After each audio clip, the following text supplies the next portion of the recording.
దేశాన్ని కుదిపేస్తోన్న neat paper లీకేజీపై అదేవిధంగా కేంద్ర ప్రభుత్వ తీరుపై కాంగ్రెస్ అగ్రనేత రాహుల్ గాంధీ నిప్పులు చెరిగారు. ప్రధాని మోదీ విదేశీ పర్యటనల్ని టార్గెట్ చేస్తూ రాహుల్ కీలక వ్యాఖ్యలు చేశారు.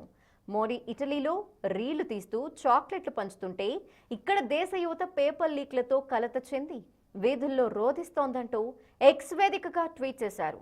లక్షలాది మంది విద్యార్థుల భవిష్యత్తుని నాశనం చేసిన ఈ స్కామ్పై ప్రధాని ఎందుకు మౌనంగా ఉన్నారని ప్రశ్నించారు.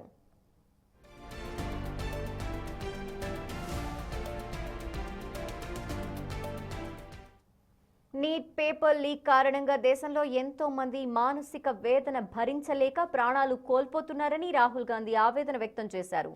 ఇంత దారుణం జరుగుతున్న ప్రధాని మోదీ కనీసం బాధ్యత తీసుకోకపోవటం విచారకరమన్నారు. అంతేకాదు కేంద్ర విద్యాశాఖ మంత్రి ధర్మేంద్ర ప్రధాని వెంటనే పదవి నుంచి తొలగించాలని డిమాండ్ చేశారు. అదేవిధంగా న్యాయం కావాలంటూ రోడ్లపైకొచ్చి పోరాడుతున్న విద్యార్థులు ఎన్ఎస్యుఐ కార్యకర్తలపై లాఠీ చార్జ్ చేయించడాన్ని తీవ్రంగా తప్పుపట్టారు. విద్యార్థులు అడిగే ప్రశ్నలకు లాఠీలతో సమాధానం చెప్పే ఏ ప్రభుత్వమైనా జవాబుదారీతనంతో కాకుండా కేవలం భయంతోనే పనిచేస్తుందని ఎద్దేవా చేశారు.